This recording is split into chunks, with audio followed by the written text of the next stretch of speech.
প্রশ্ন, আসসালামু আলাইকুম শেখ। ওয়ালাইকুম সালাম রহমতুল্লাহ। আমার প্রশ্ন, কোরবানির জন্য একটি গরুতে কি 7টা পরিবার অংশগ্রহণ করতে পারবে? একটি গরুতে 7 জন তো অংশ নিতে পারবে, এতে কোনো সন্দেহ নেই। আর এতে যারা ইখতিলাফ করেছে দুই একজন, আর বলছে এটি সফরের মশলা, তো সেই তারা এই ফিকহি মাসলার ক্ষেত্রে বিভ্রান্ত। তাদের ফতোয়া বর্জনীয়, উম্মতের পুরো ফতোয়ার খেলাফ, সাজ বিরল ফতোয়া, উদ্ভট ফতোয়া। বাকি কথা হলো যে একটি ভাগ সমান একটি খাসি, আর একটি খাসি একজন এবং তার পরিবারের যতই সদস্য হোক না কেন সবার পক্ষ থেকে যেমন যথেষ্ট, এটি সঠিক।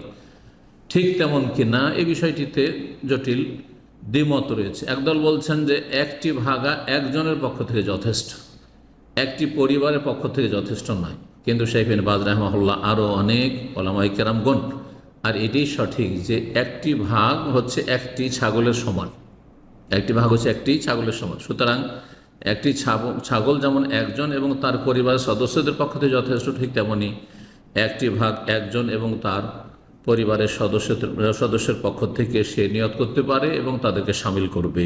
আল্লাহ তাআলা আলাম। তবে উত্তম হচ্ছে গোটা প্রাণী কোরবানি করা যদি আর্থিক সচ্ছলতা থাকে।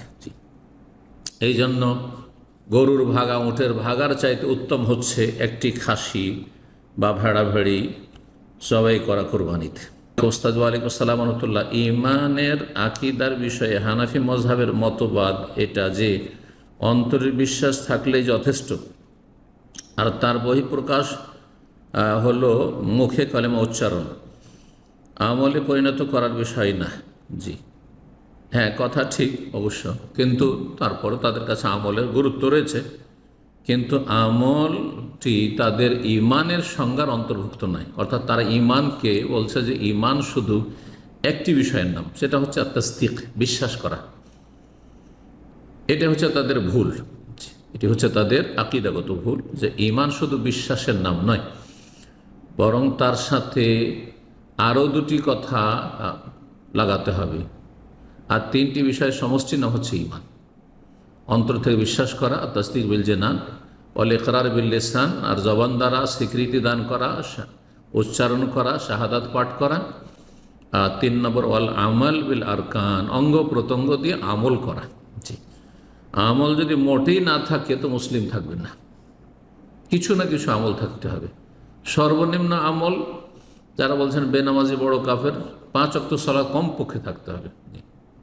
কিন্তু তারা বলছেন যে আমল ঈমানের সংজ্ঞার ভিতরে শামিল নয়, এটি তাদের ভুল। বাকি অধিকাংশ আহলে সুন্নাত ওয়াল জামাতের আইম্মায়ে কেরামগণ তারা বলছেন ঈমান 3টি বিষয়ের নাম, সেটি তাদের ভুল।